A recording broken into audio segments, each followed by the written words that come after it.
I am somewhere, an hour from Kentucky. I assume that must be somewhere around Cincinnati. Must be in Cincinnati. Anyway, I'm trying to get all the stables done, trying to get all your videos done tonight. It is Sunday night. I do have the opening already loaded, hidden away from you. And I did finish most of the other videos today. Why isn't this working? There we go. Most of the other videos. So we're at Harry's barn now. Again, there may be a few little changes to these barns, but these are fairly up to date, I think. Harry's barn, almost there, boss, is still just rehabbing in a stall.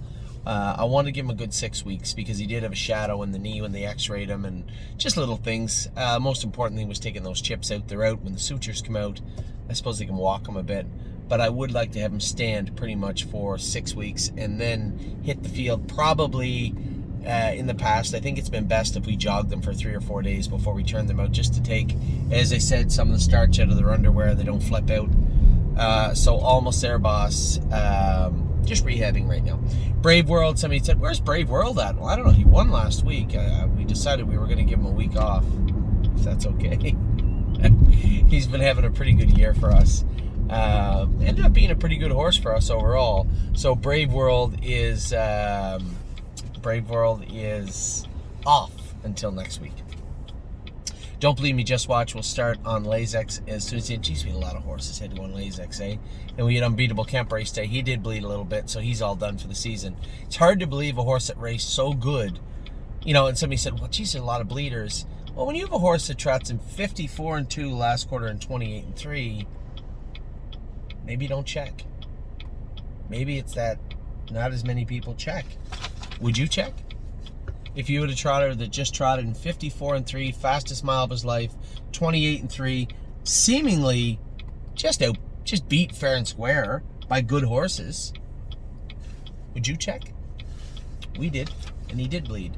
So Unbeatable Kemp is done for the season. Not a big deal anyway. We're going to haul him all the way down to Freehold. God knows who's going to be in that race. He raced great today, though, and showed that he's going to be a real, real good sophomore for the stable, for me, for you, for everyone. Just a really nice horse. So, Unbeatable Kemp, I choose to focus on how good he actually finished off his year, not the fact that he had a little bit of redness in his airway. How did we get to Unbeatable Kemp? Don't believe me, just watch. Right. Miss Meringue also went on the Lasix program. Now, I don't know if this will help her as much. I think Miss Meringue's biggest problem is she's not very fast. To me, I believe that's the problem. But we need to find other not very fast horses, and I think we can find them in the near future. No free lunch again, rehabbing until stopped, rested, rehabbed until probably December. We'll have him back going and jogging. I actually, don't quote me on that. I don't know the time frame. In my mind, when it happened, I thought we'd have him back for January. Obviously, if he stopped till December, that's not going to happen. So he must not be stopped quite until exactly December.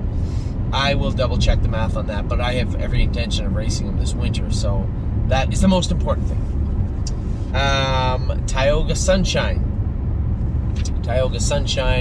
man, looking at Harry's list, we had 3 horses go on Lasix. Tioga Sunshine isn't. She'll race Friday in the final of the Prospect Series at Grand River Raceway. It's been a great series for both her and Resolute Bay.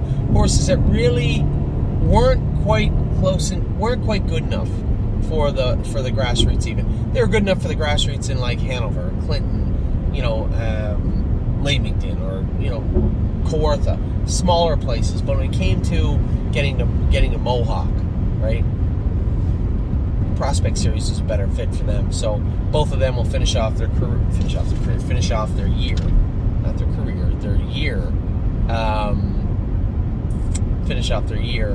next week, next Friday at Grand River Raceway. And then Tipsy and Dixie entered the Lasix program, as you guys knew.